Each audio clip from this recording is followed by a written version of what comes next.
Steve, team news first of all. How are things looking ahead of Saturday's game?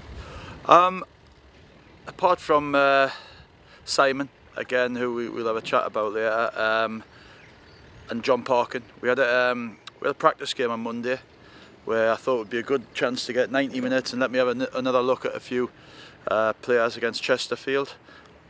And I got a good 90 minutes into 3 or 4 of the players. Apart from obviously John came off with an injury after 10 minutes or so.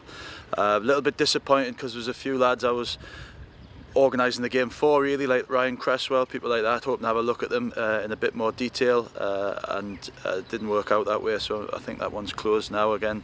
But lots of benefits from it against a good Chesterfield side. We managed to win the game as well, so that's been important this week. Again, give me a chance to have a look at players in a 90-minute environment, and obviously alongside some good training, and everybody's raring to go apart from the ones I mentioned.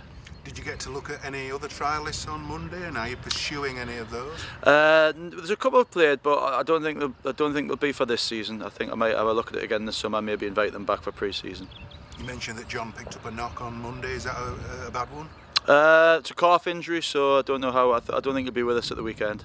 Right. Simon Heslop, what's the latest on his situation with the knee injury?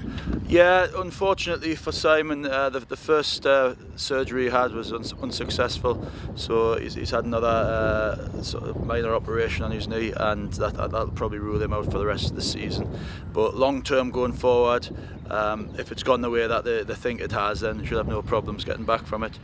Regarding us, obviously I've had very little chance to see Simon. Obviously I know a lot about him from playing against him in the past, but we'll monitor it and see how things go with the rehab. Hopefully he might get in and around training by the end of the season, if not match fit.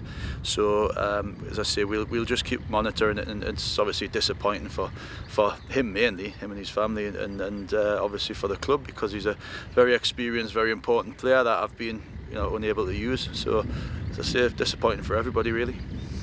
And Danny Parslow, concussion, how's he? He still hasn't trained, so the doctor, obviously, that's in the doctor's hands. We've kept the doctor, obviously when it comes to head injuries, there's a certain protocol you need to go through. So we've had to just bear with what the doctor says at the moment, and he still hasn't trained. Has it been a quiet week in terms of player movement? Yeah, I don't think unless the real sort of game changer comes up for us, that we'll do much. We've got the facility to do so if it comes up. We're always looking.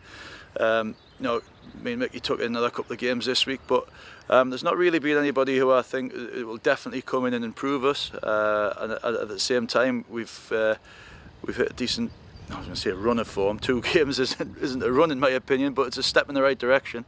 So as I say, the team's getting a little bit closer to being a bit more consistent and not making as many changes. And that'll probably be the case this weekend as well.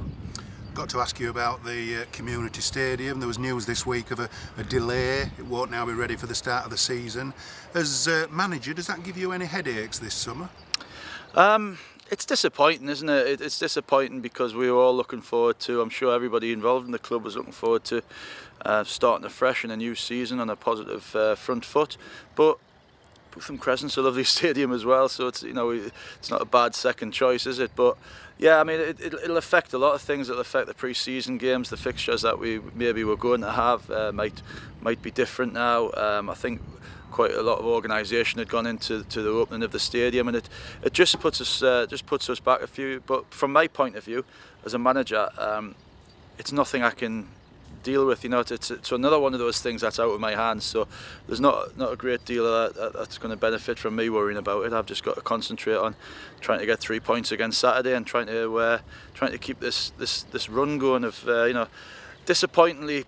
Still look back at the Hereford game. I'm a big believer in moving forward, by the way, but you look at how we wasted the chance to take 3 points at Hereford, and then you're looking at, apart from the first 2 games, the 2 top teams in the league, we've equipped themselves well and are better, and still a lot more to come, I'm hoping.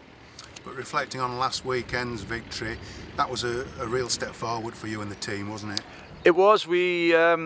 We played well against a very good footballing side for long periods, certainly the first half, and the second half we we knew it was going to be a bit more of a battle. They got the goal, but as I said last week, I think the important thing for us is that when we did have a setback last week, we responded to it brilliantly. I thought we looked full of energy, and as I say, I'm a lot closer to knowing the system and the players, and what I think is probably the best way of moving forward at the moment for us. 11 games to go now. Is consistency the key thing? It is. We need to. The further we get away from the bottom 3 places and the closer we get to the top 7, the results become more important, as in we need to win games, and so we'll certainly have that in mind. Saturday is a game that there's no easy games, and I know it's a cliche, but I've been in football too long to take anybody lightly. At Gateshead we had a great start to the season, but we got turned over by Braintree at home, who had never won a game all season. So I'm fully aware that teams at the bottom are wounded animals, and they'll come out and they'll try and do everything they can to get 3 points and scrape points anywhere they can.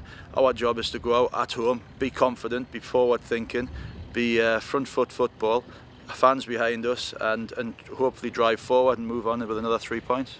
Do you think it's a good time to play a club like Nuneaton when they're going through troubles off the field?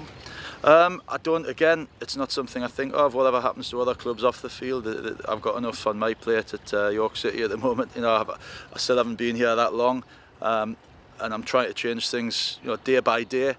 I'm trying to change everything: the philosophy of the club, the attitude around the club, the daily quality control that happens at the training ground. I'm trying to do everything, so I've got more than enough on Mickey's plate than worrying about other teams off the pitch.